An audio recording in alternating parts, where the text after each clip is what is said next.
Hey guys, welcome to the Academy and welcome to this very special interview of Arpan Chaudhary. Arpan has been an Unacademy Plus learner and he's all set to join Nalsar Hyderabad. एक ऐसा college जिसमें he is very excited to go specially because उन्होंने अभी interview के पहले मुझे बताया कि उनके भैया भी हैदराबाद में रहते हैं, तो उनके भैया इस साल हैदराबाद में गए और छोटा भाई अगले साल हैदराबाद जाने वाला है। तो आज अर्पण से जानेंगे हर वो चीज़ जो उन्होंने क्लैट प्रिपरेशन के लिए की है, क्लैट प्रिपरेशन की उनकी जर्नी कैसी रही and how does he really feel after getting such a great rank at common law aptitude test. तो सबसे पहले तो अर्पण यहीं से शुरुआत करते हैं। How does it feel to finally be able to score this greater rank? भैया, it was very exciting.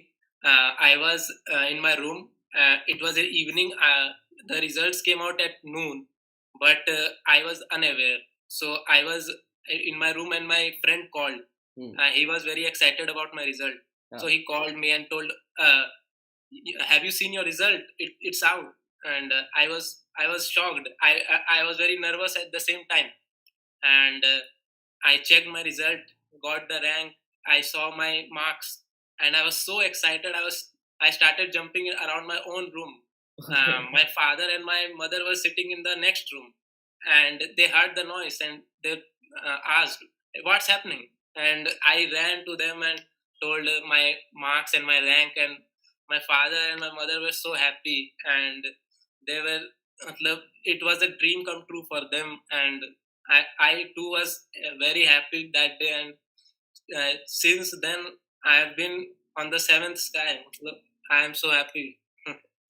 Yeah, it's understandable from the parents' point of view how happy they must feel looking at their children getting to what they have scored and secured an all India rank. Specially Arpan, जब हमारे parents throughout the course of preparation हमें देखते हैं कि हम मेहनत कर रहे हैं, हम क्लासेस अटेंड कर रहे हैं, हम मॉक दे रहे हैं, शायद आप अपने हाइज एंड लोज भी उनके साथ शेयर करते होंगे, you may have gone to them and told them कि you are not feeling well. तो मेरे को ये जानना है कि एक बार जब वो हैप्पी हो गए तो उन्होंने क्या कहा आपको and what were they really feeling? अ, भैया, जब मैंने पहली बार बताया तो पापा के तो सेटिस्फेक्शन वो वाला आया मुंह में, फेस में कि मेरा बेटा निकाल लिया। वो वाला फीलिंग आया पापा के मुंह में, और पापा बोले, अब बेटा तुम और नाम रोशन तो कर ही रहे हो नाम, अब आगे चल के 5 साल में और इतना नाम बनाओ अपना कि पूरे परिवार का नाम पूरे इंडिया में जाना जाए, इतना नाम बनाओ। और मम्मी तो पूरी खुश थी, मम्मी सपोर्ट कर रही थी स्टार्टिंग से ही। क्लैट का जितना क्लैट मम्मी ही बोली थी हमको कि क्लैट का पहला बार हमको मम्मी बताई थी कि क्लैट क्या होता है। तो इसलिए क्लैट जब मम्मी सुनी कि कैसा रिजल्ट आया, तो मम्मी तो सबसे ज्यादा खुश हमको लगता है मम्मी थे अंदर से कि मेरा हम बताए इस एग्जाम के बारे में, और मेरा सपना था कि मेरा बेटा करे, और उसके बाद निकाल भी लिया मेरा बेटा। तो वो अंदर से खुशी तो हमको दिख ही रहा था पूरे मुंह पे सबके। और मेरी नानी भी मेरे साथ ही रहती है, तो नानी हमेशा से सब पापा मम्मी सब जाते थे जॉब पे, तो नानी ही मेरे साथ रहती थी। और जब भी कुछ भी होता था तो नानी से मैं कहता था कि क्या हुआ क्या नहीं, तो नानी तो हमेशा ही सपोर्ट में रहती थी। और नानी के तो आंखों में आंसू आ गया था जब रिजल्ट सुनाए थे। तो इसलिए बहुत पूरा फैमिली में सब जगह खुशी ही खुशी था। बस यही है भैया।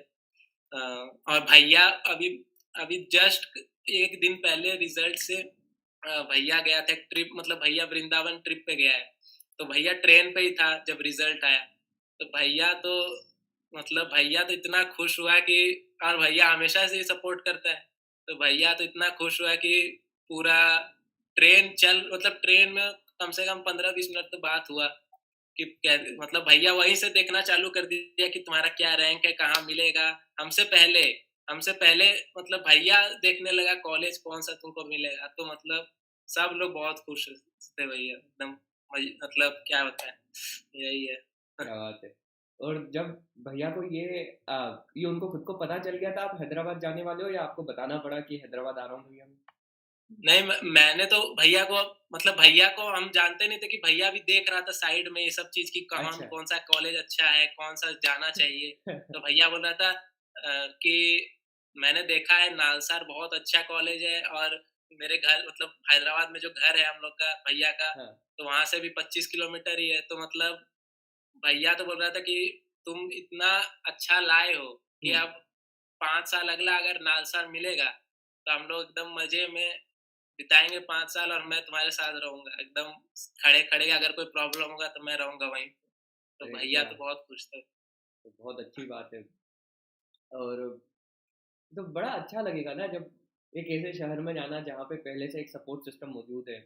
ऑब्वियसली आप अर्पण शामीर पेट में नालसा लोकेटेड है और काफ़ी हम्म दूर है, सिटी के बाहर है। तो हम्म हम्म, हम्म, 25 किलोमीटर है, तो भैया के साथ तो नहीं रह पाओगे और रहना भी हाँ नहीं चाहिए। मतलब एक रेसिडेंशियल यूनिवर्सिटी का मजा लेना चाहिए, वहाँ हाँ पे दोस्त हाँ। बनाने चाहिए। लेकिन आपके पास ये हमेशा रहेगा कि जब भी सैटरडे संडे मिला, छुट्टी मिली, या कभी लगा कि कुछ अच्छा नहीं चल रहा है लाइफ में, कॉलेज में कुछ गड़बड़ हो गई है, तो भैया हमेशा, भैया के पास कभी भी जा सकोगे। नहीं नहीं है भाई, भैया बोल रहा था कि तुमको मेरे साथ रहना नहीं है, लेकिन तुम अपना हॉस्टल लाइफ एंजॉय करो, और जब भी लगे कि कोई प्रॉब्लम है तो आ सकते हो हमेशा, घर तो है वहीं पे, तो कोई दिक्कत होगी तो जरूर आना। मतलब भैया का घर तो हमेशा ही खुला रहता है, तो और यही है। और जब मम्मी पापा को बताया तो फिर उसके बाद क्या हुआ? मम्मी ने कुछ अपनी पसंद का खाना बनाया, पापा ने कुछ घुमाने ले गए, क्या क्या सेलिब्रेशन में क्या हुआ है घर पे, या मिठाइयाँ आई है? मम्मी का खाना तो बेस्ट होता ही है, तो हाँ। मम्मी एकदम मेरा फेवरेट जो भी खाना रहता है, मतलब हाँ। छोले भटूरे जैसे हो गया, तो वो सब मेरा फेवरेट है, तो वो सब बनाती है मम्मी। और फिर पापा, जो बेस्ट मिठाई मिलता है इधर, हाँ। यहाँ का मिठाई बहुत फेमस है, हाँ। कलाकंद। अच्छा। तो मतलब वो पापा मेरे लिए लेके आए खाने के लिए, कि मेरा फेवरेट था बचपन से। हाँ। पापा को पता है कि क्या फेवरेट है, तो वो खाना लेके आए। उसके बाद क्या कहते हैं, नानी का तो एक पैर का खाली आशीर्वाद ही बहुत है। नानी उतना ही दे देती तो वो बहुत है मेरे लिए। बाकी तो ये ऐसे ही सेलिब्रेट हम लोग, ज्यादा सेलिब्रेशन मतलब माना कोई करता नहीं हम लोग के घर में ज्यादा सेलिब्रेशन। खाली इतना हम सेलिब्रेशन पहली बार देखे कि इतना सेलिब्रेशन है। सब मम्मी पापा फोन लगा रहे हैं, रिलेटिव सबको सबको खबर मिल रहा है घर में, सबका फोन आ रहा है, तो ये सेलिब्रेशन ही बहुत है मतलब हम लोग के लिए तो। ये हमारी अर्पण कहीं ना कहीं इंडियन मिडिल क्लास फैमिलीज की दिक्कत यही होती है ना, हमको बहुत अच्छे से एक्सप्रेस करना नहीं आता है। हम लोग नहीं, बस खुश हो जाते हैं, मंद मंद मुस्कुरा लेते हैं, अंदर ही अंदर अगर रोना भी आता है तो दिखाएंगे नहीं किसी को, बस अंदर जाके खुश हो जाएंगे खुद से। हाँ और हमारे यहाँ सेलिब्रेशन का मतलब है कि दूर के फूफा मौसा सबका फोन आ जाएगा और वो बात करेंगे। और कई बार अपने बच्चों से बात करवा देंगे तो समझ में नहीं आएगा कि यार इनसे बात कैसे करना है। वही तो मतलब बहुत लोग जिनका फोन आया, जैसे मेरे बड़े पापा का फोन आया, तो उनको पता भी नहीं था, मतलब उनको नॉलेज इतना नहीं था लॉ का। तो वो हमसे पूरा पूछे कि क्या होता है लॉ, क्या होता है क्लैट, क्या होता है, किससे क्या मिलता है। तो मैं पूरा एक्सप्लेन कर रहा था कि 1 घंटा पूरा खाली सिस्टम बता रहा था क्लैट क्या होता है। तब मतलब उनको पता था कि रिजल्ट बहुत अच्छा है, लेकिन उनको ये नहीं पता था कि किस मामले में रिजल्ट अच्छा है। तो पूरा एक्सप्लेन किया, तो उसमें भी बहुत खुशी हो रहा था कि सबको लॉ के बारे में ज्यादा पता चल रहा है घर में, क्योंकि लॉयर ऐसा कोई घर में है नहीं। तो वही सब न्यू फील्ड है लॉ, तो इसलिए सब एक्साइटेड है एकदम। थोड़ा मैं आपका जानना चाहता हूँ, बैकग्राउंड क्या है, कौन से शहर से आप आते हो, किस तरह के स्कूल में गए हो, किस तरह का पारिवारिक बैकग्राउंड है आप लोगों का? नहीं भैया, मतलब झारखंड में एक शहर है देवघर, यहाँ देवघर। पे ज्योतिर्लिंग है, 12 ज्योतिर्लिंग है ना, शिव जी का। उसमें एक से एक शुभ ज्योतिर्लिंग यहाँ पे बाबा बैद्यनाथ धाम। तो अरे वाह। क्या कहते हैं, तो ये पूरा होली सिटी है देवघर का। अच्छा। तो अच्छा। यहाँ पे पूरा हर साल खाली अ, मतलब श्रावण मेला जैसे होता है, बहुत लोग आते हैं लाखों में। तो इसलिए फेमस ये खाली देवघर, पूजा पाठ और ये सब पूरा मतलब होली सिटी के लिए फेमस। और बचपन में तो मेरा एडमिशन पापा यहाँ पे बेस्ट स्कूल जो था सेंट फ्रांसिस, मतलब स्कूल एक है आईसीएससी। अच्छा। तो उसमें उसमें पापा बोले एकदम बेस्ट एजुकेशन लो, इंग्लिश अच्छा रखो, और आईसीएससी मतलब स्कूल बहुत अच्छा दिए पापा। और फिर यहाँ से 10th किया मैंने। उसके बाद 12th के लिए पापा बोले कि मतलब पापा मेरे रेलवेज में है, तो अच्छा। रेलवेज में पापा काम करते हैं, तो पापा का पोस्टिंग है बनारस। अच्छा। तो पापा बोले कि आओ 11th 12th मेरे साथ पढ़ो बनारस में। तो वहीं से मैंने 11th और 12th किया। और फिर क्या कहते हैं, अभी वापस आ गया मैं प्रिपरेशन के लिए क्लैट का। वापस मैं आ गया अपना देवघर, प्रिपेयर किया यहाँ पे 4-5 महीना, फिर एग्जाम दिया। तो वही है। तो जब 11th में अ, बनारस जा रहे थे, हम्म, मम्मी का कैसा रवैया था? मम्मी रोई थी? क्योंकि मेरी मम्मी, जब मैं पहली बार घर से बाहर गया था तो उनका मन नहीं लगता था। आपके साथ कैसा? मेरी मम्मी से ज्यादा तो मेरी नानी रोई थी, क्योंकि नानी का हमेशा में साथ रहा था बचपन से ही। तो मम्मी और नानी दोनों ही दुखी थी क्योंकि सब लोग अलग अलग चला गया था। भैया अलग था, अपना पढ़ रहा था अभी हम्म, उड़ीसा में, अब हम इधर चले गए बनारस, पापा बनारस में ही रहते हैं। तो सब खाली मम्मी और नानी रह गई, तो इसलिए दुखी तो बहुत थी, लेकिन मम्मी को पता था कि अगर आगे बढ़ना है तो अपना नया लाइफ शुरू करना ही पड़ता है अलग जगह जाके। और पापा के साथ थे तो उतना मम्मी चिंता में नहीं थी, क्योंकि पापा के साथ अगर रह के पढ़ रहे हो तो पापा सही पढ़ाएंगे। तो वही इसलिए उतना टेंशन में नहीं थी, लेकिन हाँ, अकेलापन था कि अकेले अब रहना पड़ेगा। बाकी तो भैया फिर तो अब वापस आ ही गए, तो अब फिर नया जगह जाएँगे। तो अब वो तो अब मम्मी बोली कि अब उसको हम अडैप्ट अब कर रहे हैं अपने आप को कि कैसे अकेले रहना है, सब लोग अलग-अलग जगह पे हैं, तो वही है। तो आपने ड्रॉप लिया था या फ्रेशर थे अर्पण? नहीं भैया, क्लैट 2022 मैंने दिया था, उसके बाद मैंने ड्रॉप लिया था इस क्लैट 2023 के लिए। तो अच्छा। क्लैट 2022 मैंने जब दिया था, तो उस टाइम बोर्ड एग्ज़ाम चल रहा था। बोर्ड एग्ज़ाम जस्ट खत्म ही हुआ था, सिर्फ़ 7 दिन का गैप था शायद बोर्ड हम्म, एग्ज़ाम और एग्ज़ाम के बीच में, क्लैट के बीच में। तो उसके मतलब उस समय मैंने कोचिंग नहीं ली थी, अच्छा। कोई भी। अच्छा। तो उस समय मुझे पता नहीं था कि ज़्यादा नॉलेज नहीं था कि क्लैट का एग्ज़ाम में मतलब कैसे करना है।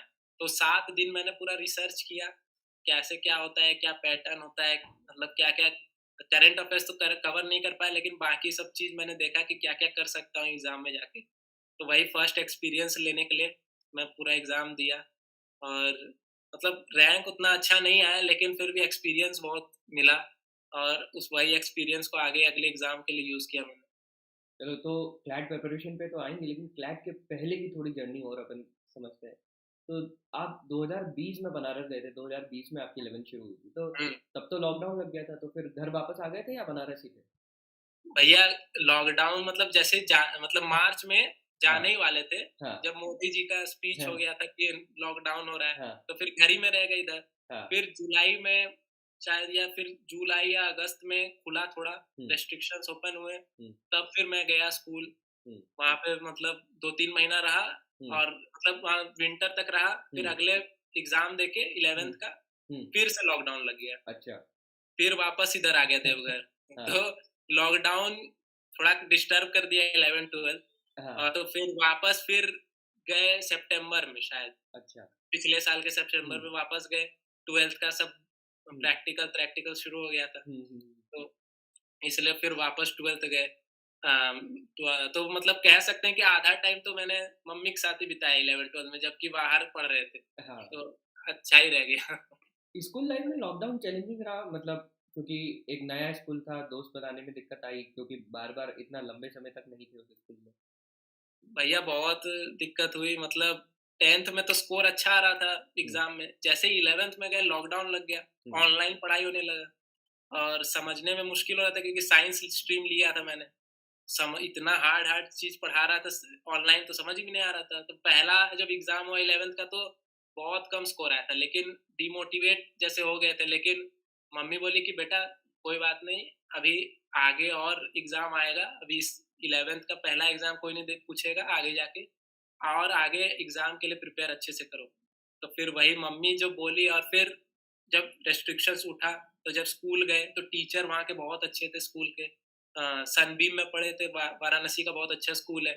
तो वहाँ पे टीचर सब बहुत अच्छे, फ्रेंड्स बहुत अच्छे, सब लोग अपना नोट शेयर करते थे, सब चीज़ अपना शेयर करते थे। तो वहाँ से दोस्ती अच्छी बनी, 2 ही महीने में बहुत अच्छे दोस्त बन गए थे, बढ़िया। और सब लोग हेल्प करता था एक-दूसरे का।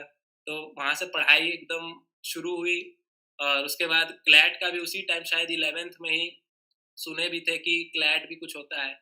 मेरे जो कज़िन ब्रदर हैं, वो असिस्टेंट प्रोफेसर है नेशनल फोरेंसिक यूनिवर्सिटी में, अच्छा। गांधीनगर। हम्म। तो वो बोले, मेरी मम्मी को वो बताया कि क्लैट एग्जाम क्या होता है, लॉ क्या होता है, लॉ में कैसे जाते हैं। तो वही मेरी मम्मी वहीं से हमको फिर बताए कि बेटा तुम लॉ का भी सोच सकते हो, अभी मतलब अभी तुम्हारे पास टाइम है सोचने का अपना करियर, लॉ का भी सोचना। हम्म। तो उसके तो 12th तक तो उतना मैंने मतलब बहुत चीज चल रहा था, 11th में बहुत अप्स एंड डाउन्स थे। 12th तक तो मैंने क्लैट का सोचा नहीं उतना। 12th के बाद थोड़ा फिर लॉकडाउन लग गया, तो फिर सोचने का टाइम नहीं मिल रहा था। तो फिर जब दिसंबर आया लास्ट ईयर का, तब से मैंने क्लैट का सोचा है। कुछ अपना अपना बुक्स पढ़ रहा था अलग अलग लीगल पे और ये सब पे, लेकिन अपने से उतना प्रिपेयर नहीं कर पाया। तो 2022 वाला तो ऐसे ही दिया अपने से, लेकिन उसके बाद फिर सोचा कि अब सीरियस होके देंगे अच्छा। 2023 वाला। तो हम्म। इसलिए फिर लिए उसका सब्सक्रिप्शन लिए अन अकेडमी का, और फिर अच्छे से एकदम प्रिपेयर किए इस बार के लिए। कब अन अकेडमी सब्सक्राइबर बने थे आप? भैया जुलाई में शायद, जुलाई में सब्सक्रिप्शन लिया था मैंने। जून में शायद जेई का एग्जाम था, तो हम्म। मतलब सोचे कि साइंस लिए हैं तो एक बार जेई भी देना ही पड़ेगा, तो दे दिए थे रसम होती है जेई। ये तो, है ना? रसम है, हाँ पूरी मतलब, करनी पड़ेगी। हाँ मतलब मन नहीं था जेई देने का, लेकिन दे दिया। और फिर अपना क्लैट पे बोले कि अब फोकस क्लैट पे करेंगे, जेई खत्म, अब क्लैट के लिए 6 महीना एकदम अच्छे से प्रिपरेशन करेंगे। और फिर वही अन अकेडमी का सब्सक्रिप्शन लिए वही। कैसे पता चला था अन अकेडमी के बारे में? भैया वो यूट्यूब चैनल पे रिकमेंड हुआ था कि मतलब वीडियो सब रिकमेंड होता है ना, लॉ के हम्म। बारे में सर्च कर रहे थे हम्म। यूट्यूब पे, तो हम्म। रिकमेंडेशन में आ गया अन अकेडमी क्लैट। अच्छा। हाँ तो वही रिकमेंडेशन में देखे कि ये लोग, करंट अफेयर्स मेरा बहुत कमजोर था, हाँ तो हाँ। रिकमेंडेशन में करंट अफेयर्स रिवीजन शायद कुछ क्लास था, तो अच्छा। वो मैंने देखा तो अच्छा लगा कि हम्म। अच्छे से रिवीजन हो रहा है। तो हम्म। फिर मैंने पापा को बोला कि पापा कोचिंग लेना है हम्म। ऑनलाइन, तो हम्म। पापा बोले बिल्कुल लो और हम्म। अच्छे से एकदम देना। हम्म। तो फिर ऑनलाइन कोचिंग के लिए मैं लिया, और फिर तो सब एकदम सही निकला है। कभी ऐसा मन हुआ कि पापा ने कभी कहा हो कि ऑफलाइन कोचिंग ले लो, ऑनलाइन मत जाओ, इस तरह का ख्याल आया मन में? नहीं, पापा बोलते हैं कि ऑफलाइन कोचिंग में मतलब रिस्क भी रहता है, क्योंकि ऑफलाइन कोचिंग में इतना सारा बच्चा जाता है, तो टीचर फोकस नहीं कर पाता है एक बच्चे के ऊपर। हम्म। ऑनलाइन में टीचर अच्छे से फोकस होके पढ़ाता है, तो पापा बोलते थे कि जहाँ मतलब पापा मेरे पर विश्वास करते थे कि तुम अगर रिसर्च किए और तुमको अगर ये अच्छा लग रहा है ऑनलाइन ही पढ़ना है, तो पापा कभी ऐसा नहीं बोले कि नहीं देंगे। तो पापा तो हमेशा सपोर्ट करते ही थे। पापा मेरे पर विश्वास किए कि तुम सही जजमेंट किए हो, अपना ऑनलाइन पढ़ना है। और क्योंकि देवघर में आके पढ़ना था, तो देवघर में कोई अच्छा ऑफलाइन कोचिंग नहीं है इसका क्लैट का। तो हम बोले कि देवघर में आके आराम से अपना पढ़ेंगे, ऑनलाइन पढ़ेंगे, और प्रिपरेशन अच्छे से होगा। तो वही वहीं से शुरू हो गई। देवगढ़ कितना बड़ा शहर है, क्या पॉपुलेशन होगी देवगढ़ की? भैया उतना बड़ा शहर नहीं है, लेकिन पॉपुलेशन अगर देखूं तो 20 lakhs तो होगा ही। मतलब अच्छा। पॉपुलेशन अच्छा खासा है। और जब फेस्टिव सीजन होता है, जैसे अगस्त, श्रावण, सावन का हम्म। श्रावणी मेला लगता है, तब हम्म। तो बहुत लोग आता है, मतलब 20-30 लाख लोग अच्छा। हर दिन आता है। अच्छा। तो मतलब बहुत भीड़ रहता है इधर। तो वही है पूरा होली, मतलब ऐसे शांत शहर है एकदम अपना देवघर, अच्छे से छोटा सा शहर। हाँ, तो बस वही। यही एक चैलेंज। मैं भी एक बहुत छोटे शहर से आता हूँ, जैसा आपने बताया ना कि आपके यहाँ बाबा बैद्यनाथ का ज्योतिर्लिंग है। मेरे शहर में भी बाबा बैद्यनाथ का मंदिर है। हमारे यहाँ हाँ जैसे जो सबसे मेन मंदिर होता है शहर का, वो बाबा बैद्यनाथ ही मंदिर है। वो भी बाबा हाँ बैद्यनाथ के रूप ही है। तो छोटे शहरों में हमेशा एक चैलेंज एस्पिरेंट फेस करता है दैट उनके पास बहुत अच्छे ऑप्शंस नहीं होती कोचिंग के मामले में। शायद हम्म, क्लैट को बहुत सारे लोग जानते नहीं हैं। क्लैट के या तो कोई कोचिंग होगी, या होगी भी तो उतनी अच्छी नहीं होगी। जो शायद एसएससी बैंकिंग वगैरह की तैयारी करा रहे होंगे, वही क्लैट के बारे में पढ़ा देंगे या थोड़ी बहुत गाइडेंस दे देंगे, लेकिन क्लैट की कोई डेडिकेटेड कोचिंग हमको देखने को नहीं मिलती है। और ऐसे में कई बार जब एस्पिरेंट किसी नए शहर में जाते हैं, आपके पास सबसे नज़दीक शहर कौन सा था जिसमें आप जा सकते थे? भैया सबसे नजदीक अगर कहूँ तो कलकत्ता ही बहुत नजदीक है इधर से। 5 घंटा दूर है कलकत्ता, और रांची 6 घंटा दूर है। तो अच्छा। मतलब कलकत्ता ज्यादा पास है इधर से, तो अच्छा। कलकत्ता जा सकते थे। वही झारखंड में है। होते हुए वेस्ट बंगाल की राजधानी पास है। हाँ वही वही, मतलब झारखंड का राजधानी ज्यादा दूर है मेरे घर से। तो वही है। तो तो कलकत्ता में भी पापा का पोस्टिंग था कुछ बहुत साल, 7 साल, तो कलकत्ता में भी बहुत रहे हैं। तो कलकत्ता ही ज्यादा पास में भी था। भैया भी मतलब अपना पढ़ाई कलकत्ता से किया है शायद, 11-12। तो वही कलकत्ता भी, मतलब अगर पापा का पोस्टिंग बनारस नहीं हुआ होता ना, तो हम भी शायद कलकत्ता से ही पढ़ रहे होते 11-12। अच्छा। वही है। हाँ हाँ, तो भाई। ये थोड़ा डिफिकल्ट होता है किसी भी एस्पिरेंट के लिए, स्पेशली अपन आप तो 18 साल के लगभग हो गए जब 12th आपने दे दी। कई बार वो बच्चा जो 10th के बाद कोचिंग करने का सोचता है, तो उसके लिए किसी नए शहर में जाना, एक हॉस्टल की ज़िंदगी, उसमें सेटल होने में समय लगता है, क्योंकि ये हॉस्टल कॉलेज हॉस्टल जैसे नहीं है। इस हॉस्टल में सारे बच्चे क्लैट नहीं कर रहे हैं, सब लोग अलग अलग पृष्ठभूमि से आ रहे हैं, सबके चैलेंजेस अलग हैं।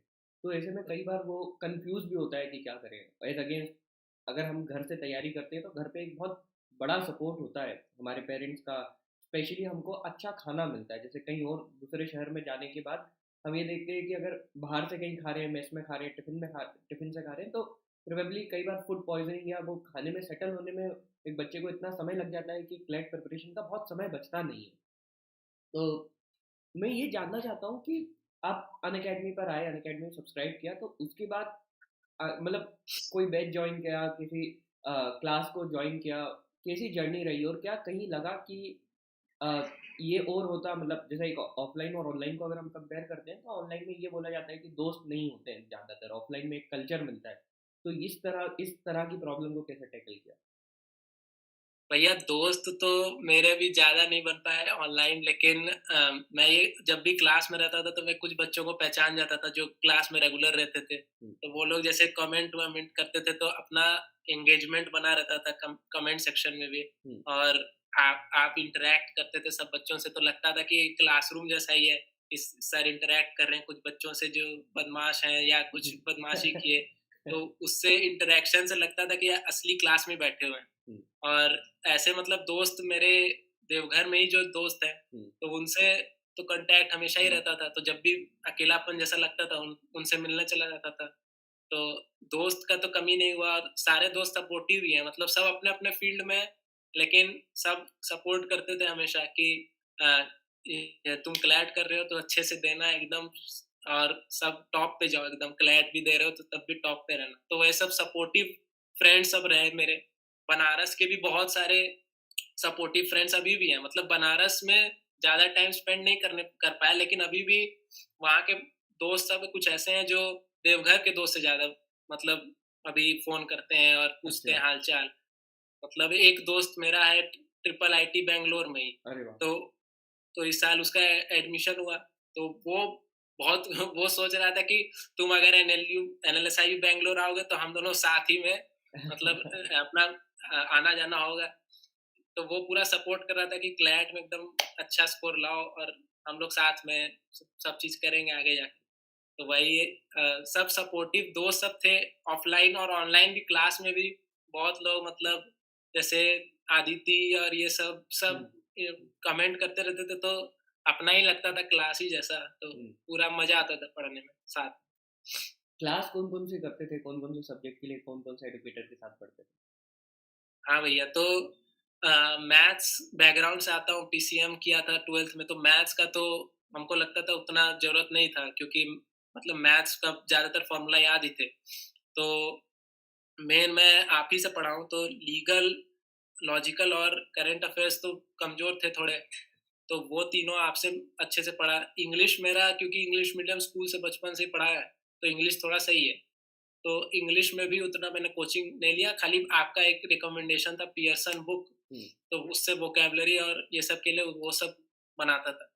अच्छा। बाकी बाकी किसी एजुकेटर के पास पहला वीडियो जब मैंने अनअकैडमी जॉइन किया था, तो शायद मिशन 35 का वीडियो शो हो रहा था ब्राउज़ पे। अच्छा। तो मैंने सोचा कि क्या है मिशन 35, मतलब 150 मार्क्स का एग्ज़ाम होता है, तो मिशन 35 प्लस क्यों? हाँ। तो हम फिर वही वीडियो मैंने चालू किया, तो पता चला कि ये अच्छा करंट अफेयर्स का बात हो रहा है। हाँ। तो फिर वहीं से मैंने देखा कि करंट अफेयर्स में सर कहानी क्यों सुना रहे हैं? हम्म, करंट अफेयर्स में तो खाली पॉइंट पॉइंट बोल के हाँ। याद रखना था। हम्म, तो वो पहला क्लास जब मैंने देखा, तो स्टाइल सर आपका बहुत अच्छा लगा कि आप पूरा स्टोरी से याद करवाते हैं, तो स्टोरी हमेशा याद रह जाता है। वहीं से फिर मैंने आपका और भी लीगल का देखा, लॉजिकल का आपका देखा, तो फिर वही सब फ़ॉलो करना शुरू कर दिया मैंने। आप एक क्लास में शायद बोले भी थे कि अगर आप एक एजुकेटर को फ़ॉलो करेंगे तो आपका अंडरस्टैंडिंग हर चीज़ में बेहतर मतलब कंबाइन होगा। तो इसलिए मैंने एक ही एजुकेटर को फ़ॉलो किया अपना पूरा जर्नी, और मतलब एकदम खुश हूँ मैं कि मैंने सही वही डिसीज़न लिया है। अरे, आप किसी को भी फॉलो करते हैं, आई एम श्योर यही रिजल्ट आता है, इससे बेहतर ही आता। अर्पण, हुँ। इसके अलावा मिशन, कौन सा मिशन था, पहला मिशन याद है या कोई स्पेसिफिक मिशन याद है? भैया पहला मिशन शायद आपने, शायद जहाँ तक हमको याद है, हाँ, वाडा पे शायद था। अच्छा। हाँ। वाडा वर्ल्ड मिशन एंटी हमको याद है। Doping agency. हाँ, ओलंपिक कमिटी शायद जो ड्रग्स के लिए ऊपर था वो था। और एक मिशन मुझे याद है जिसमें आपने क्या कहते हैं, अभी एक नोबल वाला मिशन मुझे बहुत अच्छा लगा, अल्फ्रेड नोबल का स्टोरी सुन के। और एक एक मिशन मुझे याद है सरदार वल्लभ भाई पटेल का, जब आपने पूरा लॉयर वाला स्टोरी सुनाया था, तो वो स्टोरी भी मुझे बहुत अच्छा लगा कि मतलब कैसे उनका जर्नी था। मतलब बहुत सारे मिशन तो मुझे याद है। और इंडिया और इट्स नेबर्स वाला कि जिसमें हर हर देश से कैसा कैसा रिलेशन है इंडिया का, वो सब भी सुनने में बड़ा इंटरेस्टिंग लगता है। तो मतलब वो सब मिशन मुझे हमेशा याद रहते हैं, जो इंटरेस्टिंग चीजें जिसमें बात होती है यही। और क्या क्या एक एक करके हम सब्जेक्ट की अब स्ट्रेटजी पे आएंगे। आपने बताया कि क्वांट और इंग्लिश उतना आप करते नहीं थे क्योंकि वो लगभग आपका हो गया था, फिर भी मैं समझ चाहूँगा कि इंग्लिश के लिए जैसे आपने बताया पियर्सन बुक, तो क्या क्या सोर्सेस थे, किस तरह से उसके प्रिपेयर किया, और मार्क्स पहले क्या आते थे, क्या वो बड़े या शुरू से अच्छे आते थे? भैया स्टार्टिंग से पिछले बार जब मैंने दिया था क्लैट का 2022, तो उसमें ही शायद मेरा सबसे ज्यादा मार्क्स इंग्लिश में ही आया था। इंग्लिश तो उसमें मुझे लगा कि इंग्लिश मेरा सही है, अभी बाकी सब्जेक्ट पे फोकस करता हूँ। और इंग्लिश मतलब वोकैबुलरी थोड़ा खराब था, कि वोकैबुलरी का थोड़ा दिक्कत हो जाता था। तो वोकैबुलरी के लिए आप 5 वर्ड डालते थे टेलीग्राम पे हर दिन, तो वो देखता था। और पियर्सन देखता था। और आरसी का आप डालते थे, जो आरसी चेक करने के लिए हर हर हफ्ता, वो चेक करता था। बाकी तो इंग्लिश में शायद इस बार 20 मार्क्स आया, पता नहीं। एक दो मतलब हमको लग रहा था कि और ज्यादा आएगा, लेकिन जब चेक किए तो एक दो सिली मिस्टेक कर दिए, तो उसके वजह से थोड़ा कम हो गया। लेकिन इंग्लिश ठीक रहा। मैथ्स में इस बार इतना लंबा लंबा क्वेश्चन पढ़ने वाला ही दिया कि हम थोड़ा सा कंफ्यूज हो गए स्टार्टिंग में कि लंबा लंबा क्वेश्चन था। तो लेकिन फिर भी मैंने 7-8 क्वेश्चन अटेम्प्ट किया, क्योंकि टाइम बहुत लग रहा था, तो मैंने सोचा अलग करूंगा। तो 7-8 में से 5.5 मार्क्स आया। अरे वाह, अच्छा अच्छे। इस बार का मैच बहुत डिफिकल्ट है, तो उसमें मैंने अभी तक किसी के 10 से ऊपर मार्क्स नहीं देखे, तो उसमें 5.75 बहुत अच्छा था। वही भैया, तो उसमें वैसा ही मार्क्स आया। तो मतलब मैंने सोच के रखा था, स्ट्रेटेजी मेरी यही थी कि स्टार्टिंग पेपर का मैं मैथ से करूंगा, ताकि मतलब मैथ्स का पूरा देखूंगा कि कितना क्वेश्चन मैं कर सकता हूँ तुरंत, वो स्टार्टिंग में ही कर लूंगा। उसके बाद मैं करेंट अफेयर जाऊंगा, और फिर मैं लीगल रीजनिंग कर लूंगा। ये सब 1 घंटे के अंदर कर लूंगा, और बाकी 1 घंटा दूंगा लॉजिकल और इंग्लिश। तो यही मेरी स्ट्रेटेजी थी। और लॉजिकल के लिए क्या करते थे? क्या भैया, एक बार फिर से? लॉजिकल के लिए क्या करते थे? लॉजिकल के लिए भैया, आपका कोर्स जो था लॉजिकल पे, बहुत अच्छा कोर्स था। मतलब सारे कॉन्सेप्ट क्या क्या है, पैसेज बेस्ड सब प्रैक्टिस जब होता था, तो बहुत अच्छे से मैंने वो किया था। और एक बुक भी शायद आर एस अग्रवाल भी खरीदा था मैंने, नॉन वर्बल, वो आईलेट के लिए था। तो आईलेट वाला भी वो बुक मैं देखता था हमेशा, कंक्लूजन और वो सब इन्फ्रेंस पे, तो वो करता था। तो इस बार उस पे तो बहुत अच्छे मार्क्स आए, मतलब लॉजिकल के तो 27 आए हैं। तो लॉजिकल बहुत अच्छा हो गया भैया आपका। स्टार्टिंग में तो बहुत कम आते थे, 10 मार्क्स आते थे, 11-12 मार्क्स आते थे, लेकिन 12 से 27 तो बहुत अच्छा मार्क्स मुझे लगता है इंक्रीज हुआ है। वेरी। हाँ भैया। लॉजिकल में तो एक, अगर लॉजिकल में 27 मार्क्स आए तो आई एम श्योर कि आपका स्कोर अपने आप बहुत ज़्यादा बढ़ गया होगा। हाँ भैया, मतलब लॉजिकल और लीगल में ही सबसे ज्यादा मार्क्स आए, तो लीगल में भी 28.5 मार्क्स आए। तो स्टार्टिंग में लीगल थोड़ा हार्ड लगता था, क्योंकि कॉन्सेप्ट बहुत सारा, मतलब पैसेज तो दिया रहता है, लेकिन पैसेज में हर चीज नहीं बताया रहता है। कुछ कुछ जनरल नॉलेज भी होता है जो यूज होता है आंसरिंग क्वेश्चन में। वो जनरल नॉलेज जब आपका कोर्स किया, लीगल का टॉट्स वॉट्स सब जगह जो पढ़ाया, कॉन्ट्रैक्ट लॉ में हमेशा गलती होता था बहुत ज्यादा, तो कॉन्ट्रैक्ट लॉ कमजोर था, तो वो पूरा किया आपका। तो लीगल भी बढ़ गया, धीरे धीरे धीरे धीरे बढ़ा। तो भाई इस बार तो लीगल बहुत लेंदी भी आया था, तो क्वेश्चन भी अटेम्प्ट नहीं कर पाया ज्यादा, 35 ही क्वेश्चन अटेम्प्ट किया। लेकिन उसमें तो एक्यूरेसी बहुत अच्छी रही आपकी। हाँ भैया। तो तो मतलब कॉन्ट्रैक्ट लॉ में क्या याद है, वो अरिजीत की शादी, अरिजीत को बुला रहे थे हम कॉन्सर्ट के लिए, अलग अलग लोगों की शादियां हो रही थी। हाँ, शादी वाला भैया याद है, और एक गोलू मोलू वाला याद है कॉन्ट्रैक्ट में। और गोलू मोला मुझे याद है लॉजिकल में भी, कि कैसे उसके पापा आईफोन दिलाने लगते थे, तो आईफोन में क्या उसको वीकन करना है, स्ट्रेंथन करना है, वो याद हमेशा रहता है। तो हाँ। भैया वो तो हमेशा याद रहेगा। कई मतलब अकेडमी के कई बच्चे लॉजिकल रीजनिंग गोलू के आईफोन के कारण सीखे हैं। आज तक गोलू को आईफोन मिला ना मिला, लेकिन कई सारे लोगों को लॉजिकल कॉन्सेप्ट उससे मिल जाते हैं। बिल्कुल भैया, हमेशा गोलू वाला ही याद रहता है। हमेशा एग्जाम में लिखते वक्त भी सोचता हूँ, अरे गोलू को इसमें क्या होगा, गोलू अगर इस पोजीशन में है तो वो कभी कभी सोच के भी आंसर लाता हूँ। तो वो हमेशा ही याद रहता है। और उसके अलावा मॉक्स और करंट अफेयर्स के लिए न्यूज़पेपर भी पढ़ते थे, क्या क्या करते थे? करंट अफेयर्स तो भैया बहुत खराब था मेरा, मतलब हम्म। जी, मतलब पिछले क्लैट में तो 1 मार्क्स आया था खाली। व्लादिमीर जेलेंस्की का स्पेलिंग खाली आता था तो वही टिक करके आया था। अच्छा। बाकी तो बाकी कुछ नहीं आया था। तो हमको पता था कि करंट अफेयर्स मेरा कमजोर है, तो उसके लिए सबसे पहले आप बताया कि पेपर पढ़ना शुरू करो। तो फिर मम्मी से बोला कि यहाँ पे इंग्लिश पेपर मिलना भी मुश्किल है, क्योंकि हाँ। छोटा शहर है तो उतना हम्म। इंग्लिश पेपर कोई लाता नहीं है। तो फिर एक मिला न्यूज़पेपर वाला जो इंग्लिश देता है, टाइम्स ऑफ अरे इंडिया। अच्छा। तो वो पढ़ने लगा मैं। हम्म। रोज पढ़ा, 3 महीना पढ़ा है। अच्छा। और मिशन 35+ रोज करता था। हम्म। और क्या कहते हैं, मतलब कुछ कुछ साइट्स भी थे यूपीएससी हम्म। के, जिसमें जा जाके देखता था। तो ये सब करता था पूरा, मतलब लेकिन फिर भी हमको लगता है कि और अच्छा कर सकता था करंट अफेयर्स में। मतलब 15 ही मार्क्स आए, लेकिन और मतलब हमको 20 के ऊपर चाहिए था। लेकिन हमको लगता है थोड़ा मेन स्ट्रीम से इधर उधर हटा हटा के क्वेश्चन दिया था ना। इस तो बार वो, करंट अफेयर्स में आप देखोगे तो लगभग सारे बच्चों के 15-17 मार्क्स आपको देखने को मिलेंगे। मतलब हाँ 12 भी। से 18 की रेंज है, मतलब 20 से ऊपर तो बहुत कम लोगों के पास।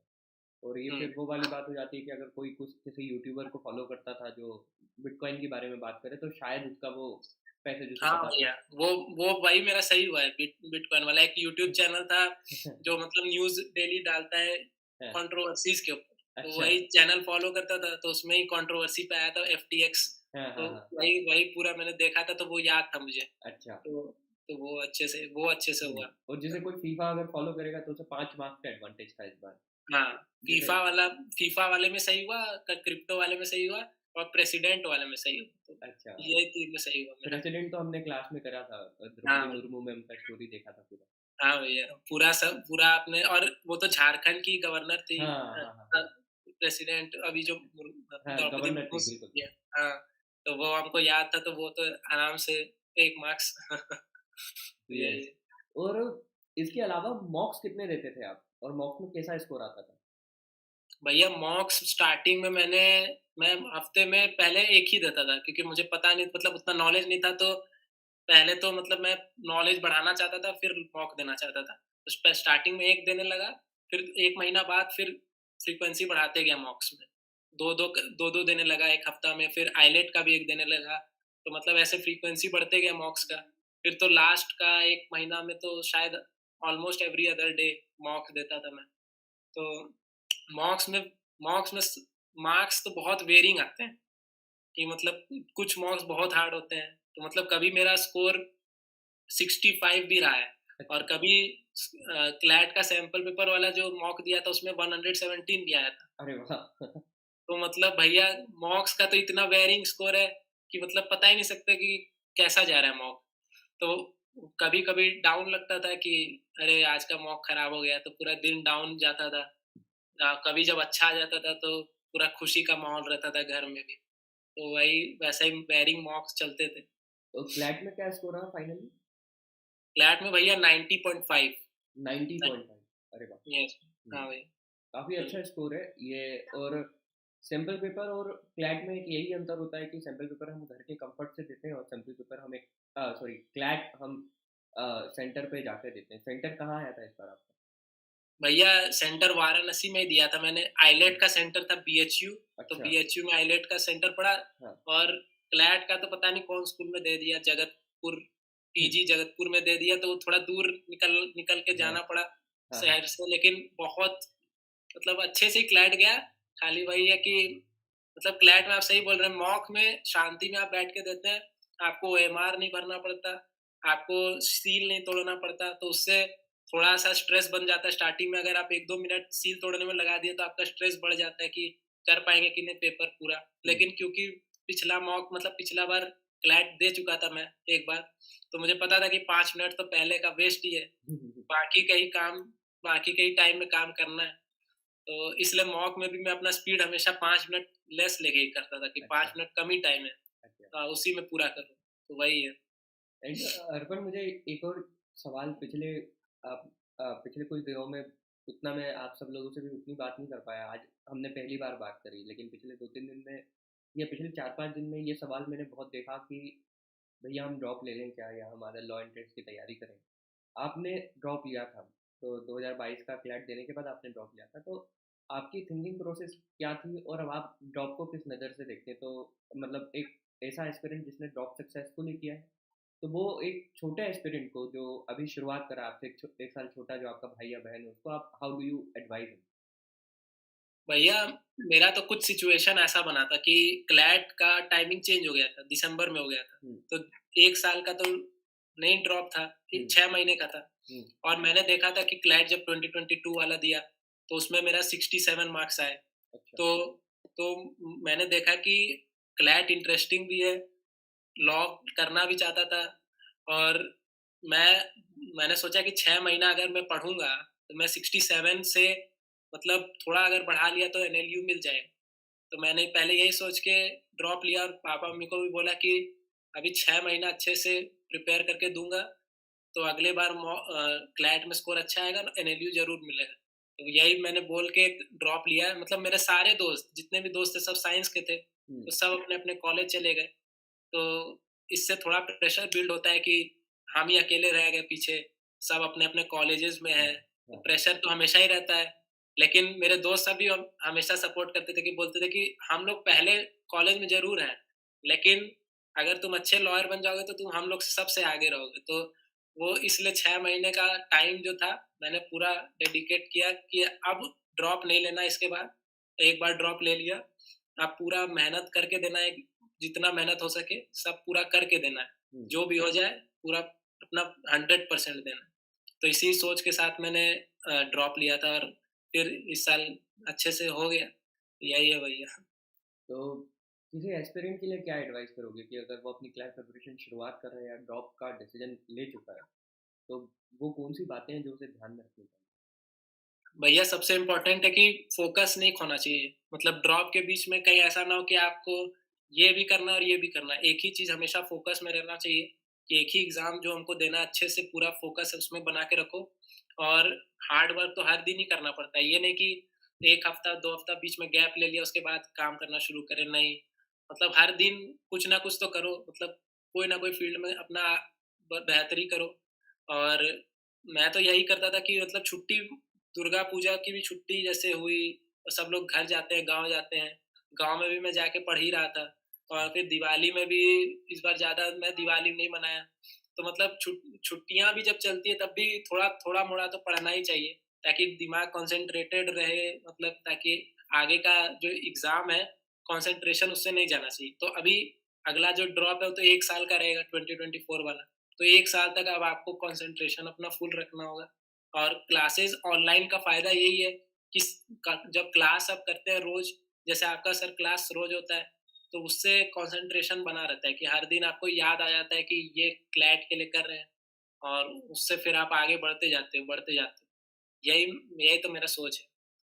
और एक साल का ड्रॉप तो कहीं ना कहीं और बेहतर होगा। मतलब 6 महीने में अगर हम 67 से 90 आ सकते हैं, तो 12 महीने में 67 से 100 भी जाया जा सकता था।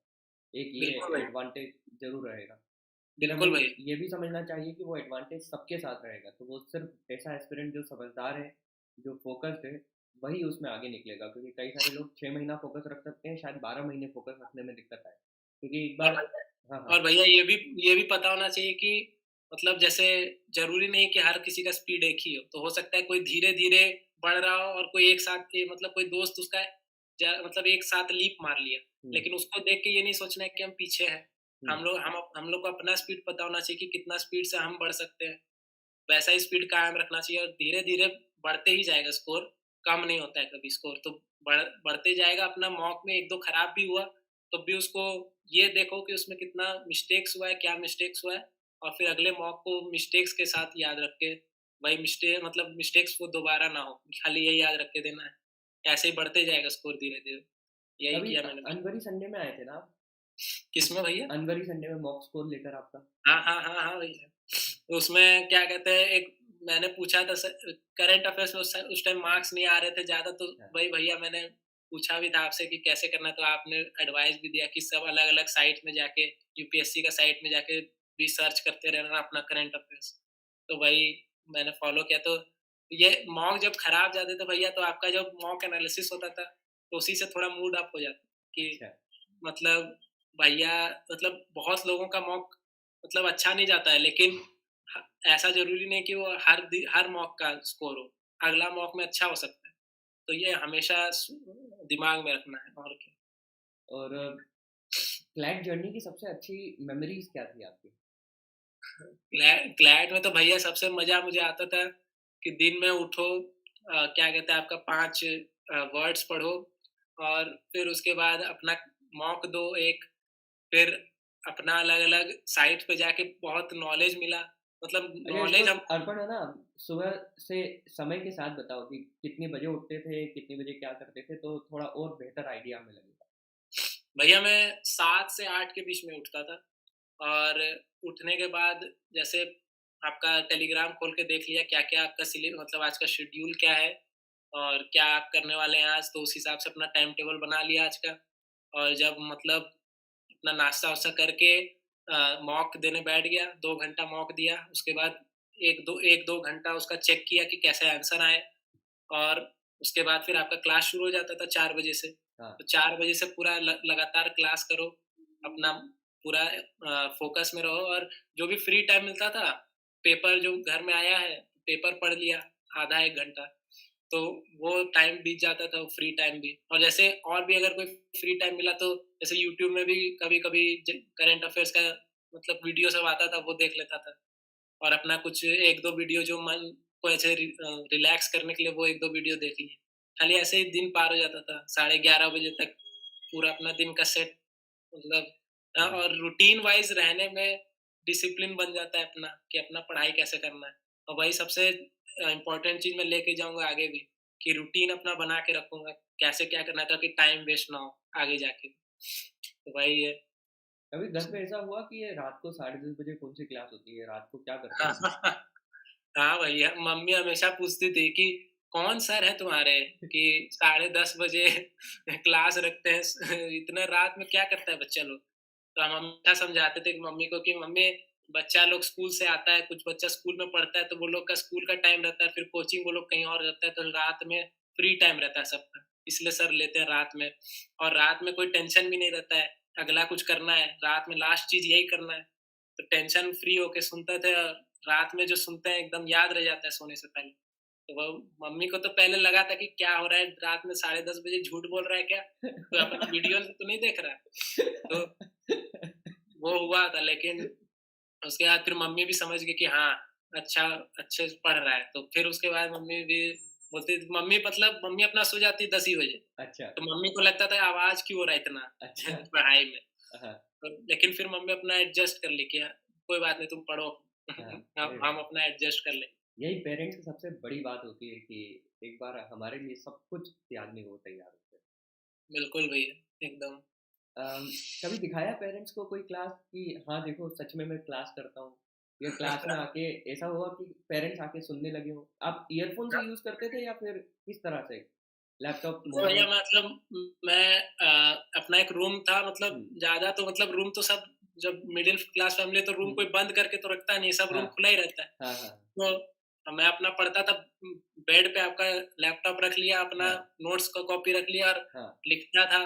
तो हाँ। मम्मी ऐसे बीच-बीच में आती थी, जैसे देखने के लिए कि क्या हो रहा है। हाँ। तो ऐसे बीच-बीच में सुनती थी मम्मी, और कभी हम्म। जैसे क्लास में कोई क्विज़ चल रहा है या कुछ हो हाँ। रहा है, तो उसमें जैसे अच्छा स्कोर आ रहा है, तो मम्मी को दिखाता था, मम्मी देखो हाँ। क्लास में लीडर बोर्ड पे हूँ, तो हाँ। देखो नाम आ रहा है, सर ले रहे हैं नाम। अरे वो वाह! देखने मम्मी आती थी, तो ऐसे मतलब मम्मी भी पूरा एन्जॉय करती थी कि क्या अच्छे से पढ़ाई हो रहा है। हम्म। तो वो मम्मी को बहुत पसंद था कि सही अच्छे से पढ़ाई हो रहा कई बार हमारी क्लास में मम्मी पापा के बड़े एग्जाम्पल होते हैं, या फिर है। उनके एनेक्डोट होते हैं, तो ऐसा तो नहीं हुआ कि कभी वो ऐसा कुछ एग्जाम्पल चल रहा हो और मम्मी पापा आ गए हो, क्या सुनते हो तुम लोग? नहीं, नहीं भैया नहीं। वो सब होने पे वीडियो का वॉइस डाउन हो जाता है। तो अच्छा। सुन नहीं पाता कोई। यार, आगे चलकर अर्पण आपकी ये स्टोरी कई सारे लोगों की इंस्पिरेशन बनेगी। बहुत सारे लोग आपसे इंस्पायर होंगे और ये सोचेंगे, क्योंकि एक बार ना कई सारे छोटे शहरों के बच्चों को लगता है, क्योंकि देखो आज हर छोटे शहर में इंग्लिश मीडियम स्कूल है, ICSE board, CBSE board schools हैं, एजुकेशन स्कूल एजुकेशन मिल जाती है नर्सरी से लेकर 12th की। लेकिन हुँ, कॉम्पिटिटिव एग्जाम की ट्रेनिंग छोटे शहरों में आज भी नहीं है। आज भी नहीं अगर सर। हमें कॉम्पिटिटिव एग्जाम की ट्रेनिंग करना है तो शायद कोटा जाना होगा, दिल्ली जाना होगा, और कलकत्ता या और रांची जैसे शहर में भी उतनी अच्छी शायद ट्रेनिंग नहीं मिलती है। तो और भारत में ज़्यादातर बच्चे तो छोटे शहरों में रहते हैं, तो उनके लिए आप इंस्पिरेशन बनोगे कि नहीं यार, एक छोटे शहर का लड़का था जिसने 5.5 महीने में, क्योंकि जुलाई में आपने शुरू किया है ना, तो अभी 5.5 महीने ही हुए थे आपको, 5.5 महीने में देश के सर्वोच्च विधि विद्यालय में उन्होंने एंट्री ली, सबसे बेहतरीन लॉ कॉलेजेस में से एक लॉ कॉलेज में उन्होंने एंट्री ली। तो you are going to inspire many CLAT aspirants of 2024। फिर आप ही की तरह कई सारे और अर्पण होंगे, और यही होता है कि आप इंस्पिरेशन एक ही साल रहते हो, फिर बहुत सारे नए अर्पण आ जाते हैं, और हमेशा हम उनको ही देखते हैं जो नज़दीक होता है ना, जो, क्योंकि हाँ, एक समय के बाद 2025 का बच्चा शायद आपसे उतना इंस्पायर ना हो जितना 2024 का लेकिन बच्चा। 2024 वाला अगर इंस्पायर अगर हो जाए भैया तो वो भी बहुत बड़ी बात है। अगर किसी को इंस्पिरेशन दे सकें, तो वो तो मेरे लिए बहुत बड़ी बात डेफिनेटली अर्पण, और आने वाले समय में आई एम श्योर कई सारे लोग आपको रीच आउट करेंगे, कई सारे बच्चे आपको रीच आउट करेंगे। अब क्या प्लान है आपका पोस्ट क्लैट? अब तो छुट्टी हो गई है सब। अब है। 6 महीने क्या कर रहे हो? अब भैया देखूँगा कि बहुत सारे मूवीज़ छूट गए, मतलब हाँ, 5-6 महीने में। हाँ, हाँ। बहुत सारे टीवी सीरीज़ नहीं देखे, तो मतलब वो सब कैच अप करूँगा, सब लोग क्या-क्या देखता है आजकल, क्या-क्या हाँ। फ़ेमस है, हुँ। तो वो सब देखूँगा या फिर कोई बुक्स पढ़ूँगा। हुँ, मतलब अभी हम जा मैं ज़्यादा बुक्स नहीं पढ़ा हूँ, हुँ, क्योंकि यहाँ पे उतना कल्चर नहीं है, हुँ, देवघर में हुँ, लाइब्रेरी हुँ। नहीं है उतना, हाँ, तो बुक्स ज़्यादा पढ़ा नहीं हूँ। लेकिन अब कोशिश करूँगा कि थोड़ा ऑटोबायोग्राफ़ीज़ वो सब पढ़ूँ अच्छे-अच्छे लोगों का, हाँ। ताकि अपना वोकैब्युलरी और थिंकिंग अच्छा कर सकूँ, और मतलब कॉलेज में जाने से पहले वही सब करूँगा। और या तो फिर कहीं ट्रैवलिंग करूँगा, मतलब हैदराबाद चला जाऊँगा एक बार भैया के पास फिर से। अरे तो वही। हैदराबाद क्यों जाना है? हैदराबाद जब पूरे कॉलेज के समय जाना है तो आप भैया कहीं और जाओ। हैदराबाद तो रहोगे। सही है भाई। नहीं तो वही वही वहीं पे जाके मतलब अडैप्ट कर लूँगा पहले ही, कि मतलब जाने के समय पहले ही। अच्छा। चलिए बढ़िया है, हैदराबाद की बिरयानी आपको खाने को मिलेगी। बढ़िया है। अरे भैया, बहुत तीखी होती है, लेकिन तीखी अच्छा, हम खा मतलब मुझे मीठी चीज़ें पसंद है, तो अच्छा, मेरे लिए हैदराबाद की बिरयानी बहुत तीखी है, तो अच्छा। वो थोड़ी दिक्कत होती है, लेकिन डोसा वहाँ का बहुत अच्छा है, तो वो खा हाँ, लिया जाता है। हाँ, तो बिरयानी तो में भी वही। बोल देना मिर्ची कम डालो, फिर धीरे-धीरे आदत हो जाएगा तीखा खाने का। भैया ये बोलता है ऑथेंटिक खाओ, अच्छा, ऑथेंटिक एकदम मिर्ची हाँ। वाली, तो वही। अच्छा, ये भैया की गलती है फिर तो ये। चलिए, alright, thanks a lot Arpan, thanks a lot for joining us. I hope आपको मज़ा आया हो बात करके, और बिल्कुल, बिल्कुल हम। बिल्कुल भैया, आपसे बात करके तो एकदम मन खुश हो जाता है, कि मतलब आपका आपका भी स्माइल हमेशा बना रहता है मुँह पे, और मैं भी हमेशा ही स्माइल रखता हूँ मुँह पे, तो मतलब ऐसे खुश मिजाज माहौल रहता है, तो पानी वो पीते बहुत हो अच्छा है। रेगुलर? पानी पीने की आदत पड़ी? पानी तो भैया रखता हूँ मैं टेबल के बगल में ही, अच्छा, कि मतलब जब भी मिले तो टाइम पी लेता हूँ। अच्छा, क्योंकि मैं मिशन में हमेशा बोलता हूँ कि यार पानी पीते रहना है। हाँ भैया, आप भी हमेशा मतलब पीते रहते, तो देख के आ जाता है कि अरे हाँ, हमको भी तो पीना था पानी। तो वो हमेशा अच्छा ही रहता है। तो वो आदत पड़ गई भैया। चलिए यार, थैंक्स अ लॉट अर्पण, बड़ा मजा आया आपसे बात करके, and I am sure you are going to inspire many other who are coming from small town, जो कि मैंने कल शशांक से बोला था कि is going to inspire a lot of people from Karnataka, तो going to inspire a lot of people from Jharkhand, Bihar states, जो बेल्ट में आते हैं, जहाँ पे शायद ऐसा लगता है कि यार ये कॉलेजेस क्या होंगे, यहाँ पे इतनी फराटेदार इंग्लिश बोलते हैं, इतने शायद हमारे जैसे लोग जाते होंगे कि नहीं जाते होंगे, तो जब वो आपको देखेंगे कि यार एक बच्चा हमारे जैसे ही छोटे शहर से आके गया है वहाँ पे, तो अगर ये कर सकता है तो मैं भी कर सकता हूँ, ये फीलिंग अब वही। कई सारे बच्चों में आई। हाँ भैया। चलिए अर्पण, थैंक यू थैंक्स भैया। Thanks a lot for joining in. Please tell your parents that I have congratulated them, और एक बार मैं मीटिंग क्लोज करता हूँ फिर हम बात करते हैं।